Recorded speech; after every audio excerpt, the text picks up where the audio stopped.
Baiklah, Assalamualaikum warahmatullahi wabarakatuh. Kami dari kelompok 22 izin mempresentasikan hasil dari diskusi kami yaitu tentang potensi energi air, gas, dan energi hidrogen.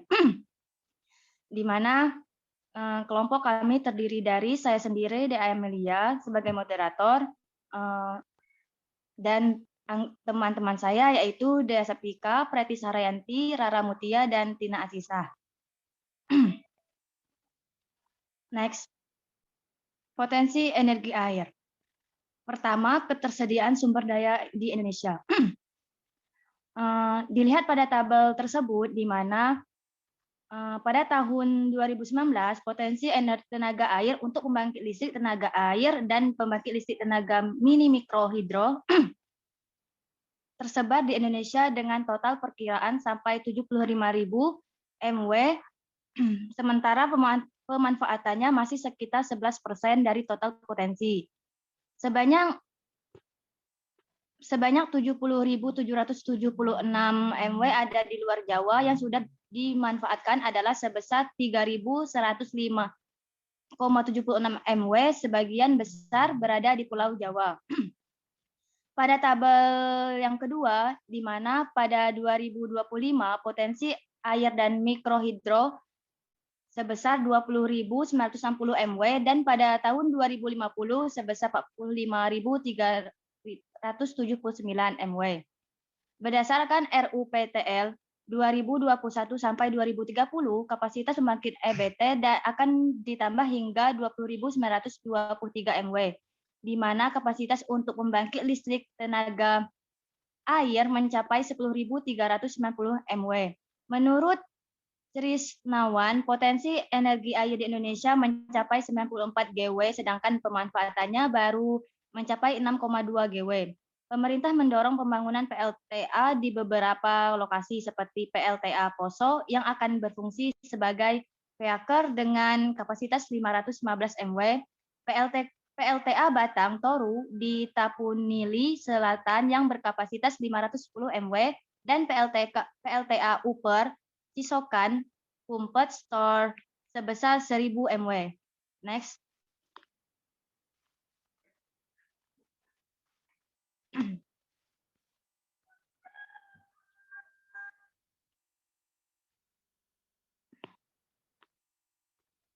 Dapat dilihat pada peta potensi tenaga air skala besar, di mana provinsi terbesar terdapat di Kalimantan Selatan, Tenggara Timur. Next. Baiklah, selanjutnya akan disampaikan oleh anggota lainnya, yaitu Dea Septika.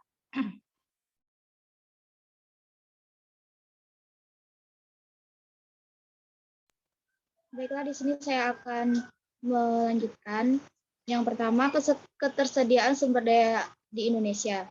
Yang pertama, Sumatera Utara, di mana pada Sumatera Utara PLTA Batang Toru berkapasitas 510 MW di Tapanuli Selatan. Sumatera Utara diatur untuk berkontribusi pada pengurangan emisi karbon sekitar 1,6 juta ton per tahun atau setara dengan kemampuan 12 juta pohon penyerap karbon. Next.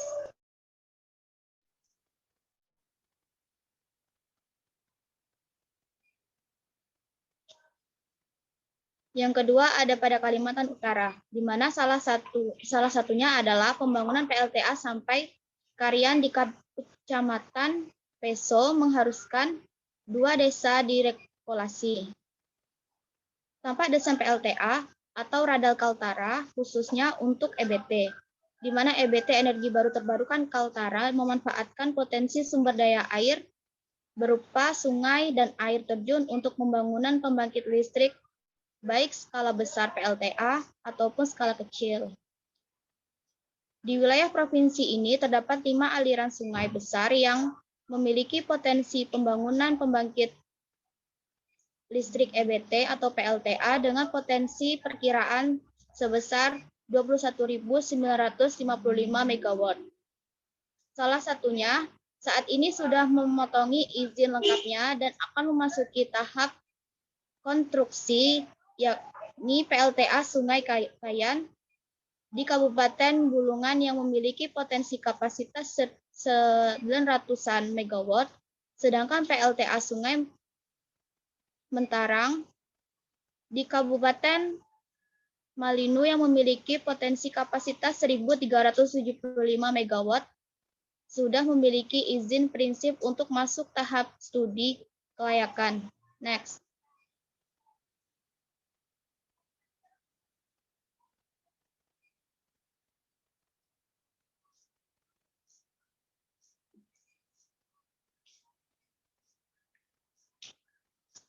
Yang ketiga ada Sumatera Barat. Untuk PLTA, khususnya terdapat 3 buah PLTA yang jenis buah PLTA yang terdiri dari PLTA Maninjau, PLTA Singkarak, dan PLTA Batang Agam dan dengan kapasitas produksi masing-masing sebesar 60 MW, di mana 175 MW pada PLTA Singkarak dan 10,5 MW pada PLTA Batang Agam. Pada sistem pembangkit energi listrik yang ada di Sumatera menggunakan jaringan interkoneksi dan isolat, di mana daerah dengan sumber energi listrik terbatas mendapatkan transfer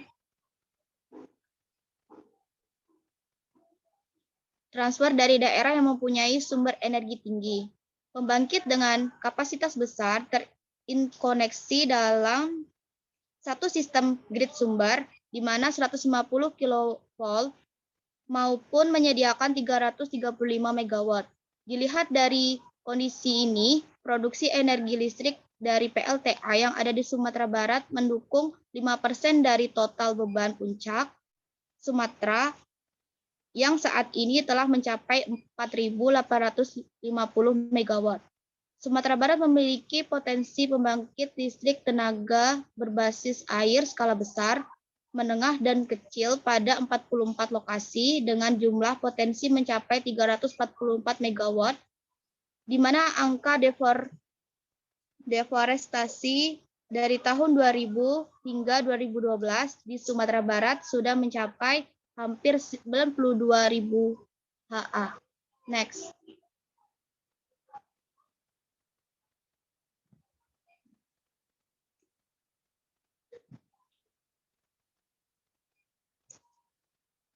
Adapun ketersediaan teknologi. PLTA dikategorikan untuk pembangkit listrik pada daya atau kapasitas lebih dari 5.000 kW. Struktur PLTA diantaranya yaitu waduk, bendungan, gerbang kontrol, penstock, turbin air, generator, dan jaringan listrik pendukung lainnya. Pada umumnya, PLTA terkoneksi pada jaringan on-grid untuk distribusikan ke konsumen dengan kapasitas besar. Salah satu contoh PLTA di Indonesia yaitu PLTA Waduk Citra Jawa Barat yang menjadi PLTA terbesar di Indonesia dengan daya mencapai 1.008 MW. Dengan kemampuan energi rata-rata 1,428 GWh atau GWh per tahun. PLTA ini terkoneksi dengan jaringan untuk memenuhi kebutuhan listrik pada Pulau Jawa dan Bali. Next. Aspek ekonomi. Pembangunan PLTA memberikan dampak positif dan negatif bagi masyarakat yang eratnya dibangun PLTA, antara lain mendorong tumbuhnya perekonomian bagi masyarakat sekitar sebagai penambah lapangan pekerjaan baru bagi masyarakat. Misalnya, masyarakat yang dahulu berprofesi sebagai petani dapat bekerja di PLTA. Pembangunan PLTA ini sangat penting dan berguna demi memenuhi kebutuhan hidup manusia. Semua itu dapat dilakukan baik apabila memenuhi syarat dan ketentuan yang berlaku. Dengan adanya penerangan listrik di jalanan umum dapat meningkatkan keamanan pada umumnya sehingga keamanan penduduk dapat semakin terjamin. Next.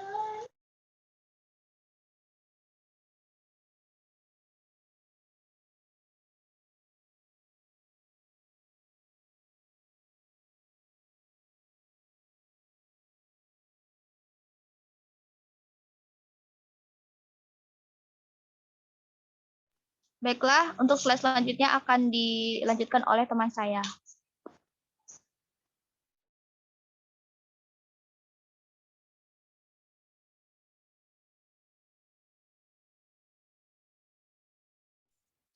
Baiklah, di sini saya akan menjelaskan potensi energi gas atau PLTG. Next.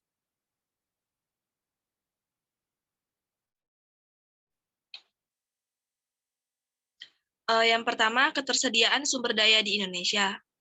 Gas bumi berpotensi besar untuk dimanfaatkan di sektor industri, rumah tangga, dan komersial. Karena selain relatif murah, gas merupakan energi yang bersih. Dari sisi lingkungan juga, gas merupakan pilihan utama di samping EBT. Permintaan gas akan meningkat dengan pertumbuhan rata-rata sebesar 3,9% per tahun untuk skenario BAU, 3,4% per tahun untuk skenario ALT 1, dan 4,2% untuk skenario ALT 2. Menurut ALT 1, pada tahun 2025, kapasitas pembangkit tenaga gas berkisar 41 gigawatt dari total kapasitas. Pada tahun 2050, permintaan tenaga listrik akan terpenuhi, terutama dari pembangkit berbahan gas dengan total kapasitas 135 gigawatt atau setara dengan 30%, dan pembangkit EBT 119 gigawatt atau 15%. Menurut ALT 2, pada tahun 2025, total kapasitas pembangkit tenaga gas akan sebesar 50 gigawatt. Pada tahun 2050, pembangkit berbahan gas memiliki total kapasitas 216 gigawatt atau setara dengan 35%, dan pembangkit EBT 247 gigawatt atau 40%. Next.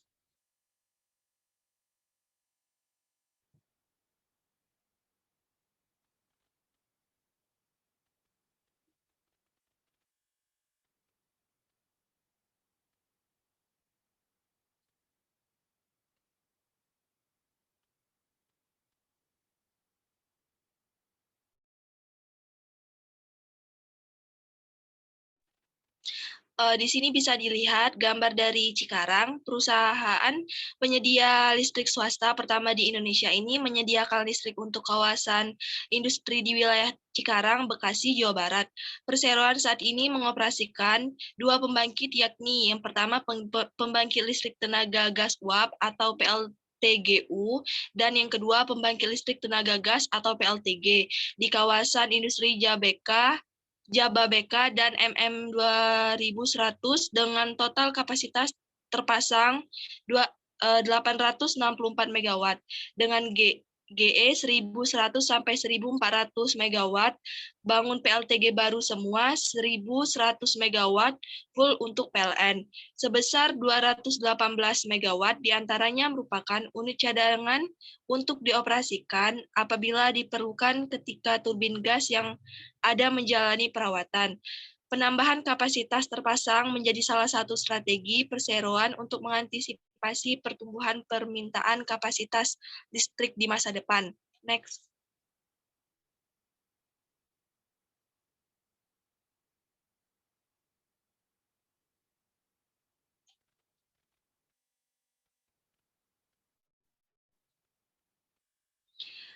Yang kedua ada di Gorontalo, merupakan pembangkit pertama dalam rangkaian program pembangkit 35.000 megawatt yang ditargetkan selesai dalam 5 tahun ke depan. Tidak kurang dari 700 pekerja terlibat dalam proses percepatan pembangunan PLTG yang terletak di Desa Maleo, Kecamatan Paguat, Kabupaten Pohuwatu, Provinsi Gorontalo. Percepatan pembangunan PLTG ini untuk menjawab kebutuhan warga akan listrik yang semakin hari semakin tinggi. Saat ini beban puncak di Sulu Tenggo pada siang hari mencapai 325 MW, sementara daya mampu pasok 320 MW. Khusus untuk Gorontalo, daya mampu hanya sekitar 50 MW, sementara beban puncak mencapai 80 sampai 85 MW. PLTG di Gorontalo telah melayani masyarakat sejak 11 April 2016. Masuknya sistem PLTG Gorontalo ini menjadi jawaban kebutuhan listrik wilayah Sulawesi Utara dan khususnya Gorontalo, serta meningkatkan rasio elektrifikasi hingga 84,4%. Next.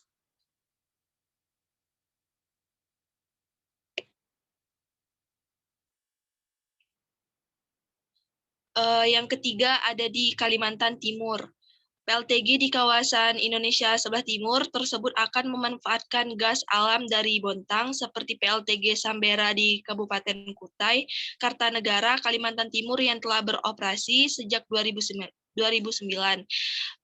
PLN terus berupaya untuk memenuhi kebutuhan pasokan listrik Nusantara dengan menggunakan jenis pembangkit yang ramah lingkungan. PLTG Sambera yang berkapasitas 2 kali 20 MW merupakan pembangkit listrik pertama di Indonesia yang menggunakan regasifikasi liquid natural gas atau LNG dengan noda transportasi tracking. Dengan masuknya LNG, PLN dapat menghemat biaya energi primer sebesar 70 miliar per tahun. Penggunaan LNG juga dapat menurunkan biaya pokok produksi atau BPP pembangkit sebesar 38%. Beroperasinya fasilitas ini semakin memperkuat pemenuhan kebutuhan listrik bagi masyarakat Kalimantan Timur, khususnya di Balikpapan, Samarinda, dan Tenggarong yang menjangkau 20.000 kepala keluarga. Saat ini kondisi kelistrikan di Kalimantan Selatan, Kalimantan Tenggara, dan Kalimantan Timur mengalami surplus pasokan listrik sebesar 487.000,4 megawatt, di mana daya mempunyai mencapai 1.537 megawatt dengan beban puncak di sistem Kalimantan Timur sebesar 451,2 megawatt dan sistem Kalsel sebesar 598,4 megawatt. Adapun rasio elektrifikasi Kalimantan Timur mencapai 94,55% dan ditargetkan 100% dari pada 2021.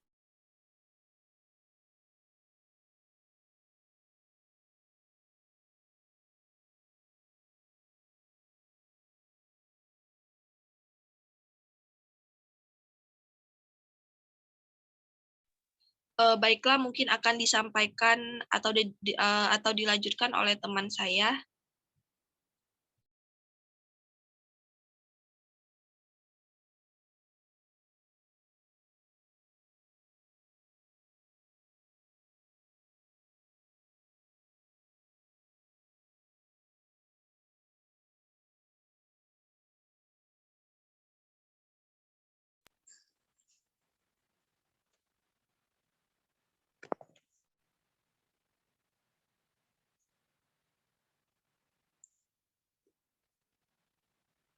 Baiklah, di sini saya akan melanjutkan presentasi dari teman saya yang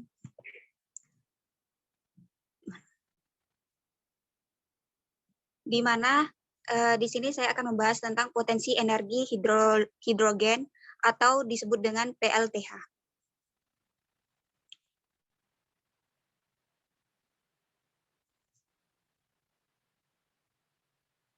Next. Nah, di mana pertama akan dibahas tentang ketersediaan sebelum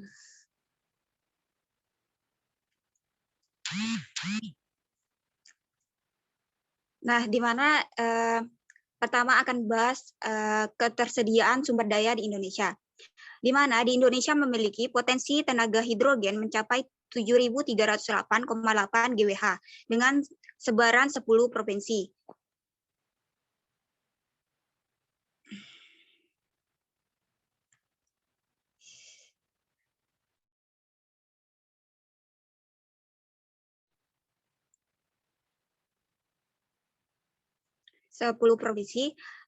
Yang dimana hidrogen sebenarnya merupakan salah satu unsur yang melimpah di alam semesta dengan sekitar 75% dari total unsur alam semesta. Nah, di sini ada berbagai jenis hidrogen yang sedang dikembangkan dunia saat ini. di mana klasifikasinya berdasarkan warna, dari coklat, abu-abu, biru, kuning, hingga hijau. Hidrogen hijau merupakan yang paling ramah lingkungan dan rendah emisi. Seperti yang dikatakan oleh Febi Tumiwa, yang mengatakan energi ini bahan bakunya dari energi terbarukan, sedangkan hidrogen coklat dan abu-abu bahan bakunya dari batu bara dan gas alam, di mana butuh energi besar untuk menghasilkan energi dari bahan baku fosil ini.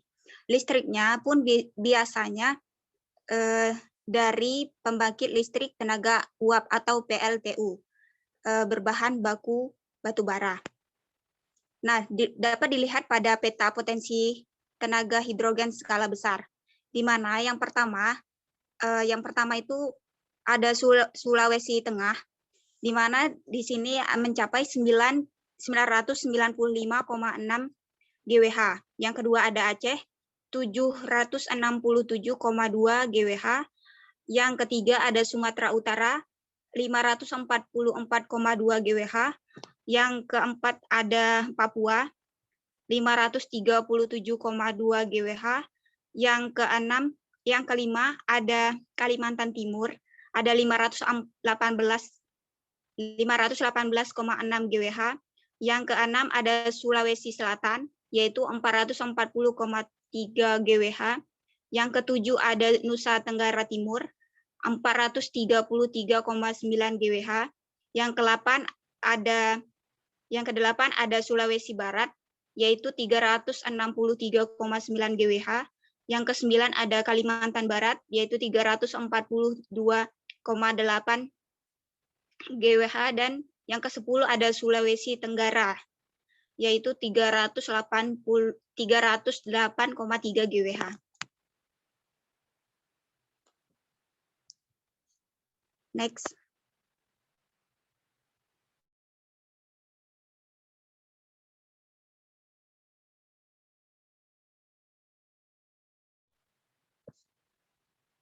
Nah, kemudian di sini kami akan membahas beberapa negara yang menghasilkan PLTH. Yang pertama itu ada Chili, di mana Chili merupakan negara di bagian Tenggara Amerika yang telah menyusun program untuk menghasilkan hidrogen guna menghidupkan pembangkit listrik berkapasitas 5 gigawatt. Bahkan hidrogen di Chili berada pada kisaran harga $1,5 Amerika Serikat per kilogram dan diproyeksikan bisa menembus harga $1 AS per kilogram. Dengan efisiensi mampu kapasitas yang lebih ekonomis. Di mana pada pemerintah Indonesia melirik hidrogen karena unsur ini hanya menghasilkan limbah berupa uap air, sehingga sangat ramah lingkungan. Selain itu, potensi air yang berlimpah juga menjadi alasan untuk memanfaatkan hidrogen sebagai salah satu sumber energi baru terbarukan. Kemudian, terkhusus di dalam air, gas hidrogen teroksidasi bersama oksigen, di mana pemisah molekul air menjadi hidrogen dan oksigen menggunakan energi listrik disebut elektrolisa, di mana reaksi pemecah air adalah reaksi tidak spontan, tetapi dapat didorong dengan memberikan energi ke dalam sistem, semisal energi listrik. Next.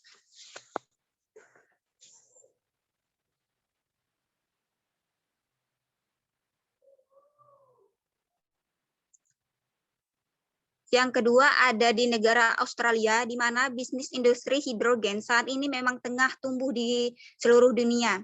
Tidak seperti bahan bakar fosil, hidrogen tidak menghasilkan karbon dioksida, di mana pemanfaatannya menjadi ramah lingkungan dan rendah emisi karbon.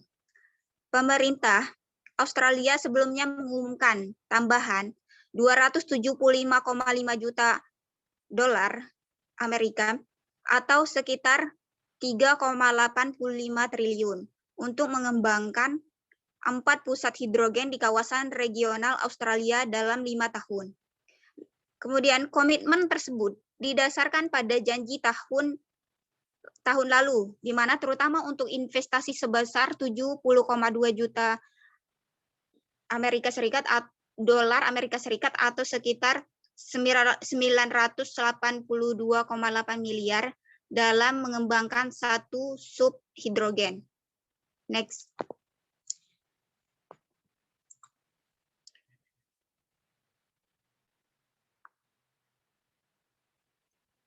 Kemudian yang ketiga ada India, di mana India pada awal tahun ini juga mengumumkan akan meluncurkan misi nasional energi hidrogen atau NHEM pada 2021 sampai 2022. Menteri Keuangan Nirmala Sitharaman mengatakan misi ini akan berisi peta jalan pemanfaatan hidrogen sebagai sumber energi. Kemudian fokusnya adalah hidrogen hijau dan bakal dimanfaatkan pada industri transportasi. Sektor ini menyumbang sepertiga dari 6 emisi gas rumah kaca. Selain itu, energi ini juga akan dipakai sebagai feedstock atau bahan baku industri baja dan kimia. Next.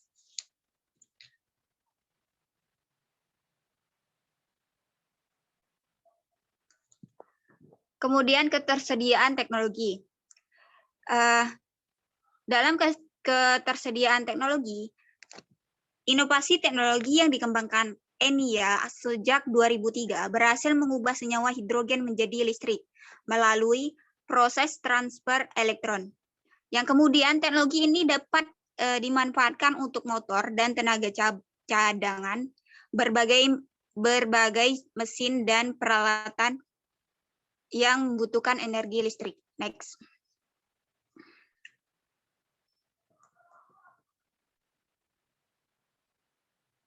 Kemudian ada aspek ekonomi. Nah, pada aspek ekonomi ini akan membahas beberapa sedikit. Yang pertama itu ada biaya hidrogen di masa depan memiliki beberapa ketidakpastian yang akan tergantung pada perkembangan teknologi produksi energi terbarukan dan harga bahan bakar fosil. Di sisi lain, ada banyak komponen biaya yang terpisahkan untuk pengiriman hidrogen yang akan membuat perbedaan, di mana biaya hidrogen tergantung pada biaya teknologi produksi atau yang terdiri dari investasi modal, operasi dan pemeliharaan, dan biaya bahan baku, dan biaya transportasi hidrogen. Next.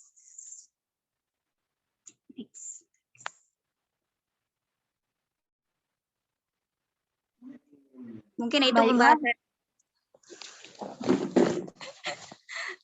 Lanjut. Baiklah, mungkin itu pembahasan dari kami. Untuk sesi selanjutnya adalah sesi tanya jawab. Untuk teman-teman dipersilakan untuk bertanya.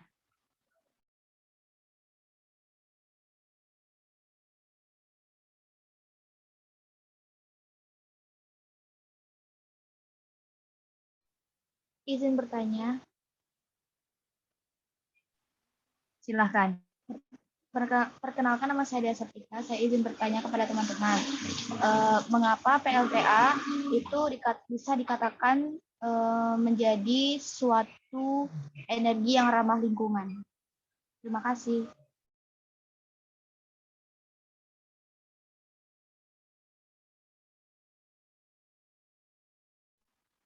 Baiklah, untuk teman-teman yang bisa menjawab, silahkan langsung dijawab saja.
Izin menjawab.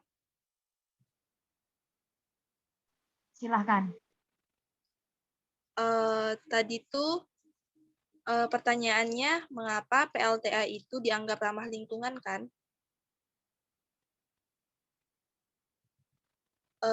Izin menjawab. Pembangkit listrik tenaga air atau PLTA memanfaatkan arus atau aliran deras air pada bendungan yang memutarkan turbin air dan menggerakkan generator. Jenis pembangkit listrik ini memanfaatkan energi murni sehingga menjadikannya sebagai pilihan yang hemat dan ramah lingkungan. Terima kasih. Apakah masih ada yang mau menyanggah dari jawaban saya?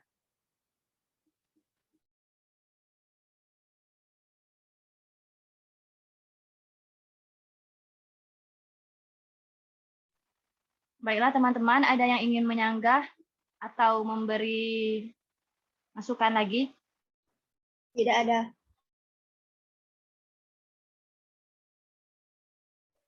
Baiklah, lanjut untuk pertanyaan selanjutnya, dipersilakan.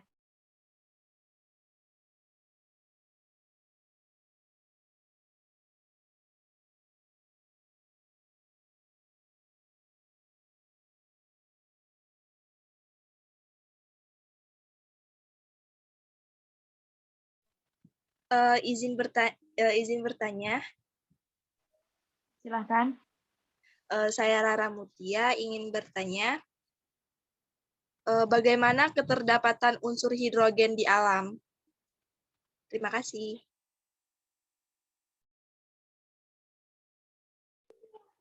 Lanjut, yang bisa menjawab, dipersilahkan.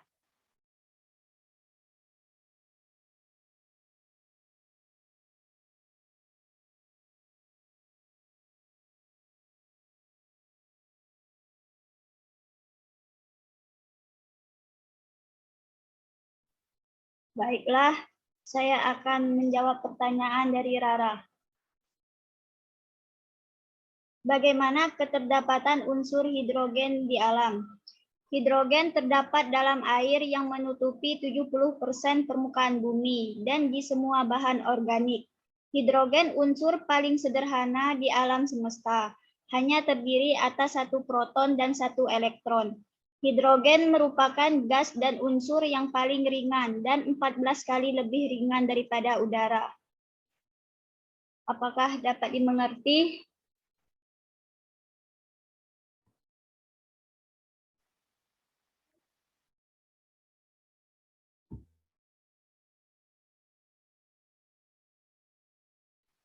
Bagaimana Saudari Rara, apakah jelas? Iya, jelas. Terima kasih. Baiklah, saya sendiri izin bertanya mengenai apa itu tujuan dari PLTH. Terima kasih. Sebelumnya saya izin bertanya.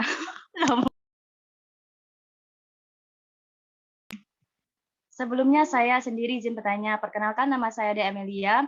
Izin bertanya mengenai apa itu tujuan dari PLTH itu sendiri. Terima kasih.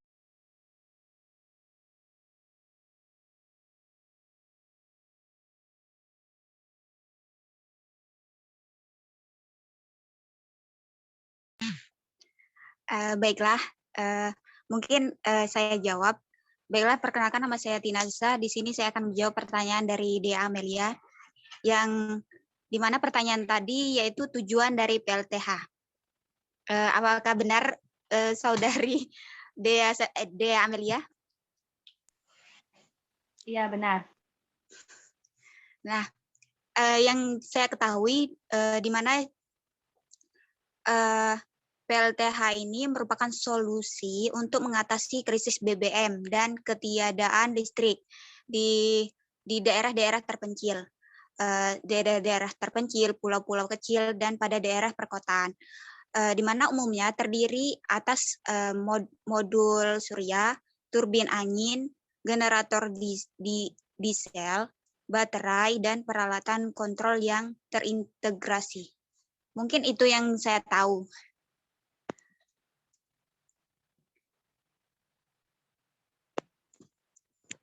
Mungkin dari teman-teman ada yang ingin menambahkan?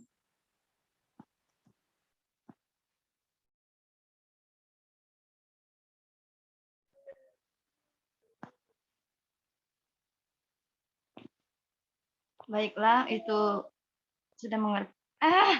Bangke.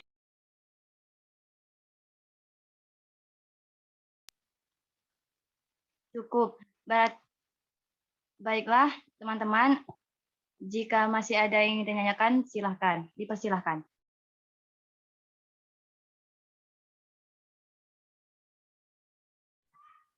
Baiklah, perkenalkan nama saya Preti Saharayanti. Saya ingin bertanya, apa hubungan PLTA dan globalisasi yang ada di Indonesia?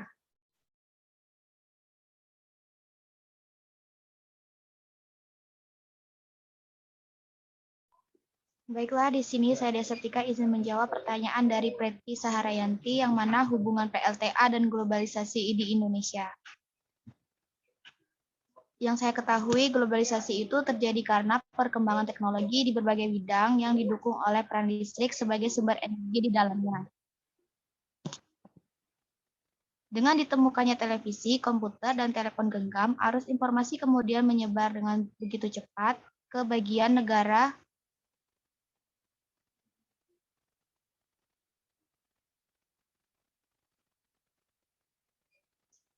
Saya lanjutkan, kebutuhan akan listrik kemudian menjadi suatu hal yang harus dipenuhi bagi semua negara di era globalisasi saat ini, di mana listrik dihasilkan di pusat pembangkit menggunakan beragam sumber energi termasuk PLTA.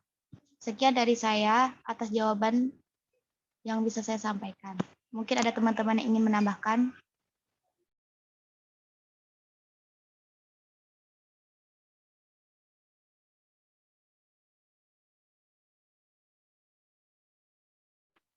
Baiklah, jika tidak ada, untuk pertanyaan selanjutnya dipersilahkan.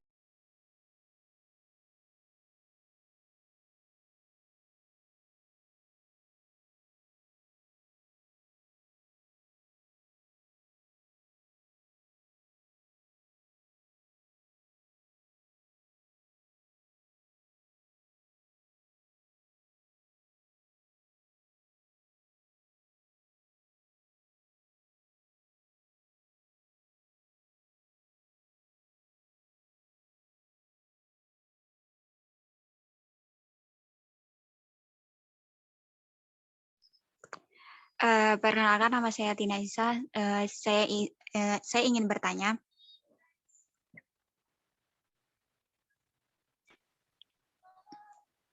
Dipersilahkan.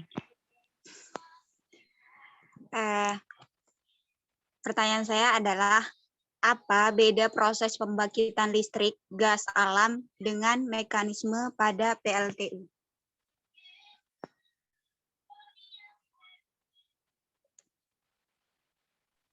Baiklah, izin menjawab teman-teman dari pertanyaan Saudari Dina Asisa. Saya De Amelia, izin menjawab. Pertanyaannya adalah, apa beda proses pembangkit listrik gas alam dengan mekanisme pada PLTU? Di mana proses pembakaran gas alam tidak digunakan untuk melakukan proses pemanasan seperti pada PLTU, melainkan digunakan langsung untuk memutar turbin. Sebelum melalui proses pembakaran, udara itu terlebih dahulu dikompresi menggunakan kompresor. Selanjutnya, udara yang telah terkompresi tersebut dialirkan ke ruang bakar untuk kemudian bereaksi dengan gas. Dalam proses tersebut, tekanan yang terkandung dalam udara serta energi kimia yang terkandung dalam gas dikonversi menjadi energi kinetik yang selanjutnya dimanfaatkan untuk memutar turbin. Baiklah, itu jawaban dari saya. Apakah dapat dimengerti, Saudari Tina? Dapat, terima kasih. Baiklah teman-teman, apakah masih ada yang ingin bertanya?